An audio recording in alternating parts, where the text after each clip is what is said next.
I still love y'all. Today's show is 5 Reasons to Go Private Now.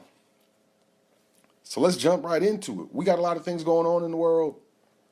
A lot of things. And, I feel as though, with things like inflation, the increase in prices of food and energy, it has a lot of people feeling helpless. Like there's nothing you can do to combat what's going on within the economy. And that's absolutely wrong. It's wrong. Now, you're not necessarily going to beat inflation. The best time to beat inflation was last year, really. And, if you were smart, you bought a whole bunch of stuff that you were planning to buy last year so you wouldn't have to buy it this year because, man, I'm checking, my Amazon list, it says buy again or whatever. And then I click buy again and just seeing the increase in prices of the same product is almost devastating. And, I can understand that. But we need to understand that there are still reasons to keep moving forward. There are still reasons to look to the future and be happy and excited. And, of course, there's money and love and there's a lot of different things. But for me personally, and y'all know this, is that, my biggest thing is establishing and creating the private family estate for my family, or reestablishing. How about that? Reestablishing my family's private estate and working with these private structures in a way to interface them with the public to minimize negative, I would say, transpirings, such as, let's start with taxes. Let's start with litigation. So, one of the first things of 5 reasons to go private now, we're talking about, establishing your private estate with private structures. We're talking about private trust, if you don't know, is protecting the income from, taxes. Now, look, if you have to pay more money for milk and gas and food and all these different things, Netflix now, we would be wise to investigate ways to pay less for other things. And one of the main things that I would consider to pay less of are taxes. Now, taxes are not absolutely required. There is a thing called tax avoidance, which is absolutely legal. And this is setting up your affairs in a manner in which it does not create taxable events or very few taxable events. Now, the easiest way to do that is through private structures. Now, obviously, you can have a nonprofit, but, we're looking to establish a private estate as much as possible in a way that there is no, real state governance, for sure, and, very little limited federal governance. And, that federal governance is really with the flow of Federal Reserve notes. That's really the only jurisdiction that they possess because, the trusts are transacting in Federal Reserve notes. So that's the main thing. But, there is such a way to structure one's affairs and one's family affairs to where there's no taxes incurred. And as I said, this is tax avoidance. The easiest way to do this, the only way that I know to, really reduce income taxes from 35%, 15%, 22%, whatever your percentage is, to 5%, 3%, sometimes 0%, depending on how your private estate is structured. And it's simple. It's simple that the contract is the governing instrument. There's no state statutes or federal statutes that govern these private structures. So within the contract, there can be specific provisions and regulations with regards to the activity and governance of the trust by the trustees, that it is their trustee responsibility, according to the contract, to administer the trust in such a way that it does not incur tax obligations. And some would say, well, how do you do that? Well, it takes a trustee that understands how to administer private contractual entities and how to protect its rights and its property and wealth. But there, trust contracts explicitly state that the Board of Trustees are to administer the trust in a manner in which the trust itself, incurs no taxable obligation. And protecting income, one of the first things you got to do is protect it from taxes. That's one of the first things that hits income is taxes. If you're an employee, before you even get your check, there's withholdings from taxes and all the types of, FICA tax and, all these different things. But business through a private structure disallows withholding if done properly. Business through a private structure can disallow taxable events if administered privately, right? If administered privately and properly. Absolutely. So, I say the first reason for going private right now is protecting income.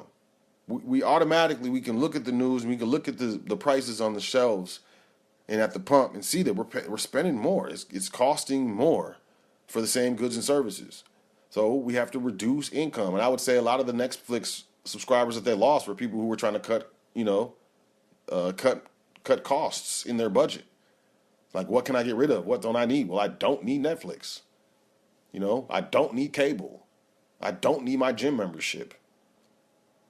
Things of that nature. Those are the things that discretionary purchases are the things that go first. And, one of the first things that go is subscriptions. And this, to me, is an indicator of what's happening, where we're going. And this is a way to protect your estate and yourself from what inevitably is going to transpire.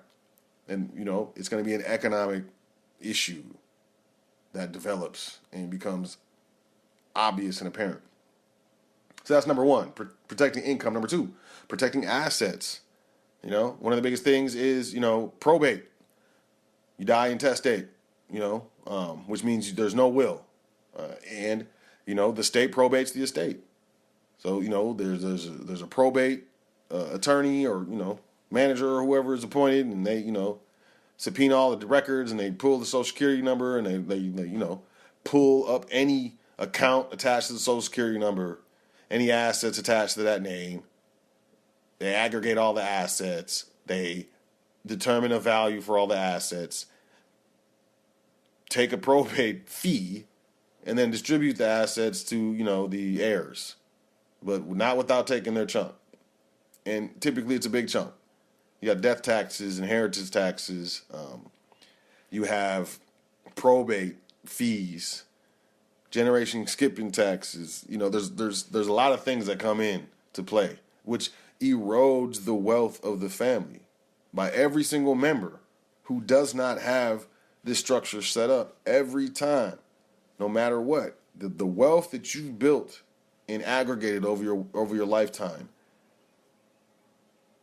And a lot of times you were paying taxes on the income you received to acquire the assets of the wealth that you built throughout your life, and it's taxed again. It's cut again. Now, when it comes to private contractual entities, that doesn't happen. There's no probate. There's no death tax. The trust never dies. Trustees may resign. New trustees will be appointed and come on and take on the trustee duties as generations of the family cycle. But the trust itself, it never dies. So it always holds possessions of the asset. It always will hold possession of the wealth. It doesn't transfer it anywhere. It's the same entity. So there's no type of probate or death tax or inheritance tax. It's nothing like that.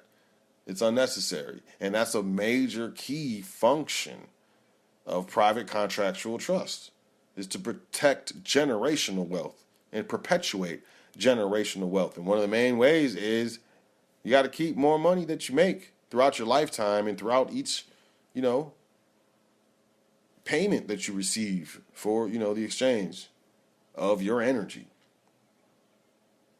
Number 3, grow your wealth. 5 reasons to go private now. You can grow your wealth. Arenas that are non-existent for individuals exist for those who administer trust, such as life insurance for family banking. You can establish the function and structure within your private family estate that allows for a family-style bank structure that can finance cars, homes, educations, etc. for beneficiaries of the family estate. Now, if you're going to take out a loan with a credit union and take out a loan with a bank, you're going to charge you interest. You're going to get a mortgage with a bank or, a mortgage lender, they're going to charge you interest. If you get student loans, even if they're federal loans, there's still interest. They may be subsidized, but it's still interest. So everywhere that we're going to get money, we're paying them interest. Well, we can establish the family bank and pay the family interest. Of course, the family bank at times, of course, will be giving preferable interest rates, but there's nowhere you can go to get money without having friends, without paying interest. So in that same idea, we established the family bank, and within a certain amount of time, the family no longer needs outside financial institutions to finance its purchases, and it's beautiful. And the interest goes to build the family wealth. It's ridiculous. A lot of communities, a lot of different cultures do this. It's just, in America, it's all about singular wealth in the individual. A lot of stars have one name and there's no last name. It's really different here.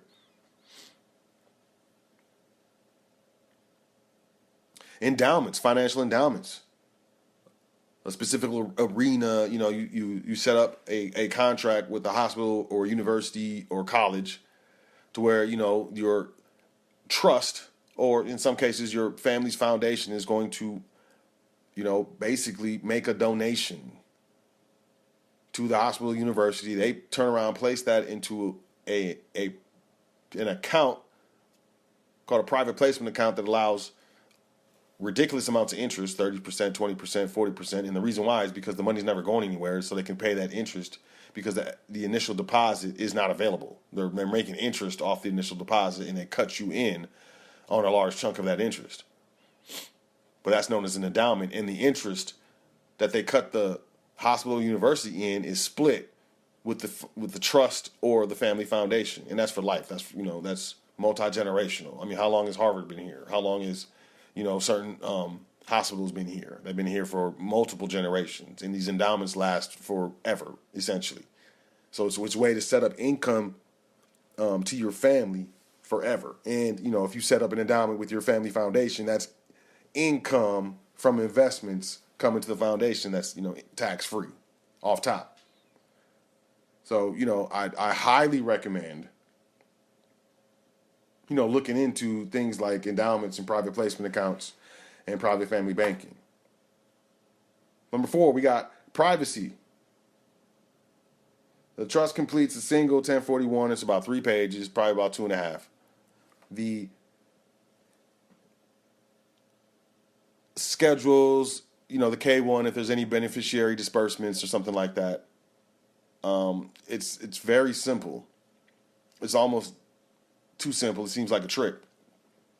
But the oversight and the required disclosures that exist for statutory entities such as LLCs, corporations, even individuals, do not exist for private contractual trusts. These tax returns are private. They're not open to the public. You can't request or view these returns. And it is a privacy aspect a lot of people don't think about. Now, of course, the contract itself, there's privacy and non-disclosure, and the business and books of the trust are private and cannot be confiscated. But the privacy aspect, maybe you have someone in your family going for city office or something like that, or you have someone who's wealthy in your family or something like that. You don't want people to find your name and then search all your assets and show up at your house and try to stalk you because a singer or something like that. The privacy aspect is really overlooked when it comes to, private trust administration. And, it's something that I very, very, very, very much value is that privacy aspect.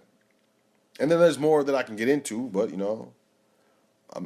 think about it. Just think about the aspects of privacy that exist if you're doing business through a private contractual trust that the state has no records on besides, it has a bank account with this bank because we gave this bank a state charter to be a bank, but we have no state records on this entity. The benefits are innumerable, in my opinion. And finally, fifth, control.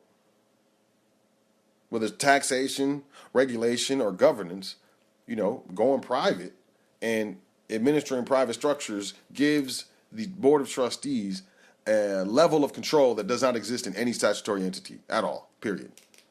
From, what is income to what are expenses. That's all governed by the contract. That's controlled by the contract and the Board of Trustees. Regulation, there's no state regulation with regards to a private contractual trust unless the trust is partaking in commercial activities that are regulated, such as, banking or setting up a home, and there's going to be people who are elderly or special needs or vulnerable, that has to be regulated. But outside of a regulated state activity, there's no regulation with regards to the state at all. And controlling governance, the contract makes the law of the entity. There's no state regulation that overrules anything within the contract. If the contract says that's what it is, that's what it is. And the Board of Trustees exclusively are tasked and authorized to interpret the contract however they see fit, and no one, I don't care if it's a state attorney, I don't care if it's the President of the United States, no one can interpret that contract in a manner otherwise, period. Now, there's a lot of other benefits, and I'm sure that you can look at previous shows and, really aggregate and gather, all or a lot of the benefits that I pontificate. How about that? But one of the things that I do want to say before we get up out of here is most first generation private trustees will not experience the full benefit of the estate as the estates grow over generations. So each subsequent generation is going to have access to more and more wealth and more opportunity. And a lot of people realize that and they stop. Well, if I'm not going to receive the full benefit, why do it? And I'm going to tell you that's selfish. And you should be ashamed of yourself. And those of you who look to establish this and build this for your future generations and, understand the sacrifice that you're making, and that, even though I built this and I set this up and I was instrumental in helping my family get about the gutter, I don't get to, experience the full magnitude of all the benefits. That's an issue that some people have. I don't know if it comes from insecurity. I don't know if it comes from whatever, but I'm sure it comes from some sort of fear-based. And, to put yourself before your children, to put yourself before your grandchildren is abominable. And I feel anybody who has access to this information, anybody who understands this and can pick this up, has an obligation to put in the work necessary to establish their family's private estate. There's a reason why you came into this information. There's a reason why you're listening to this show right now. Everything happens for a reason, whether you understand the reason or not. But I truly know that we are given opportunities within our life to make specific choices. And those choices echo throughout our lives and can echo throughout ages. And I think a lot of us, we just need to stop being selfish, thinking about ourselves. It's not about us. We are not individuals. We are members of a family that goes back so many generations. It starts to get confusing when you think about all of the different people it took for you to get here. And, I feel like we should really start giving back to our family, giving back to that bloodline. And the only way we can give back to that bloodline is to build something significant something powerful, something beautiful for those members of the bloodline that will come in the future. So, I would like you to think about that. But I appreciate y'all. I trust y'all enjoyed the show. I trust you learned something.